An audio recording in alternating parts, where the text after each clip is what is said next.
দর্শক, আমাদের এই মোটরটা সরকারিভাবে আমাদের অনুদান এসেছে মসজিদের, আমাদের কিছু টাকা জমা দেওয়ার পরে আমাদের অনুদান এসেছে।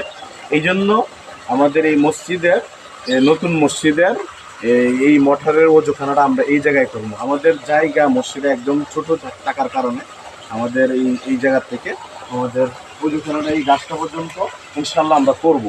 এই জন্য আমাদের অনেক টাকার সংকলন কারণে আমরা এই ওজুখানাটা করতে পারতেছি না। এই জন্য আপনাদের দোয়া এবং ভালোবাসা চাই।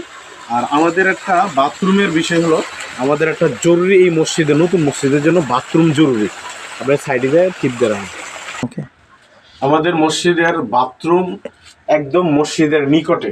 আসলে আমাদের মসজিদের জায়গা, মসজিদের সামনের জায়গা রাখা হয়েছে বাথরুমের জন্য, কিন্তু আমাদের নতুন মসজিদ, নতুন মহল্লা, টাকা না থাকার কারণে আমাদের বাথরুমটা আসলে করতে পারতেছি না।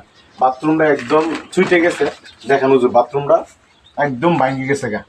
তারা হুজুরা যে বাথরুম করবে, উস্তাদরা যে বাথরুম করবে, আর এইখানে আমাদের প্রস্রাবখানা বানানো হয়েছে, মুসল্লিরা এখানে প্রস্রাব করে। আসলে মানে একটা ভালো একটা বাথরুম আমাদের এই নতুন মসজিদের জন্য এমার্জেন্সি জরুরি দরকার। এই জন্য আপনাদের সহযোগিতায়, আপনাদের দানের কারণে আমাদের এই মসজিদ, ছোট্ট মসজিদটা আস্তে আস্তে উন্নত হচ্ছে। এই জন্য আপনাদের কাছে একটা রিকোয়েস্ট থাকবে আমাদের, হ্যাঁ, আমাদের এই মসজিদের জন্য এমার্জেন্সি জরুরি হলো একটা বাথরুমের জরুরি। আর অজুখানাটা, মুসল্লিরা অজু করতে পারে না, এই পুকুরটা অনেক গভীর হওয়ার কারণে এখানে অনেক সময় পড়ে যায় মুসল্লিরা। এই জন্য আমরা এই মোটরের ব্যবস্থাটা করা হয়েছে সরকারিভাবে। এই জন্য আপনাদের কাছে দোয়া কামনা করছি। আর মসজিদের প্রতি একটু নজর দেওয়ার জন্য বিশেষভাবে অনুরোধ করা হচ্ছে। এই মসজিদের প্রতি অবশ্যই আমাদের এই মাদ্রাসার মধ্যে কিছু ছাত্ররা এসে পড়ে, আমাদের মসজিদের ইমাম সাহেব পড়ান।